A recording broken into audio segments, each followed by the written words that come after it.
Welcome back to the Life in Motion Diaries channel. Today is just a really quick, short video to tell you that I'm going to do some experimenting with a different way to record my videos moving forward. And the easiest thing for me to do is just take a break here and talk about it for a minute, and then we'll see what happens in the aftermath of all of that.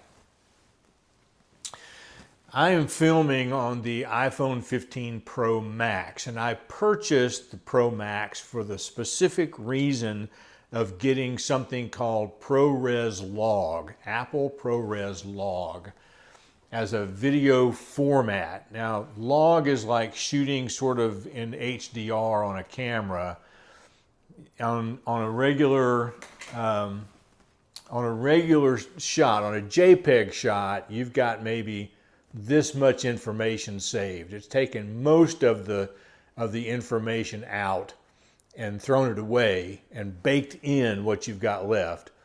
And then if you shoot in RAW, which is what I shoot in on my Canon, that gives you a file that's more like this. It's captured a whole lot more information, but it has sort of stripped out the color and it's stripped out the contrast, and it's got a lot more light and a lot more dark, and you can manipulate that to make photos the way you want them to look much easier than you can in JPEG. Video is a lot like that. I'm shooting in 4K HD on the iPhone 15 Pro Max, which gives me a file size with color about here.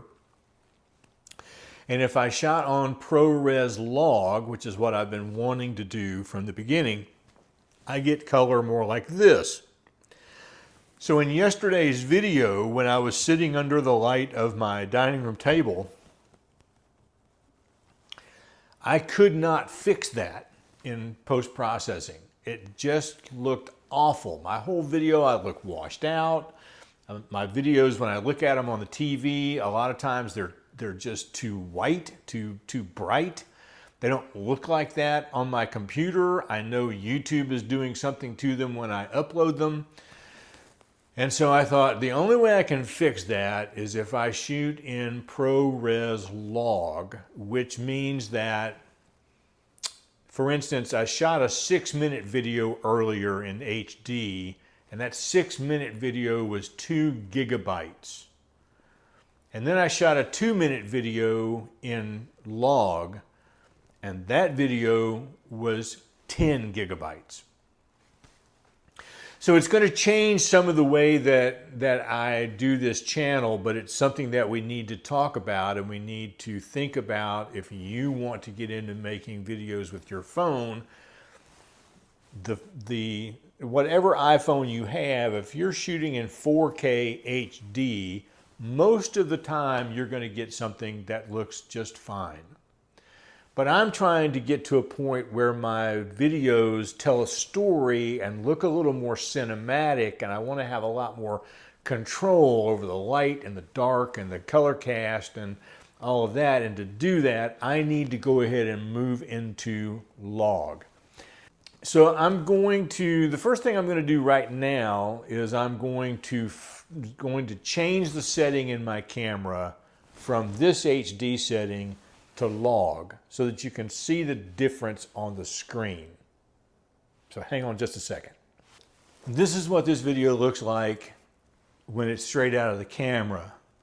And it's going to be a much, much bigger file than I've been shooting, which means that I may have to add an external hard drive at some point, or I may have to figure out how to transfer the files more efficiently to my computer rather than just airdropping them.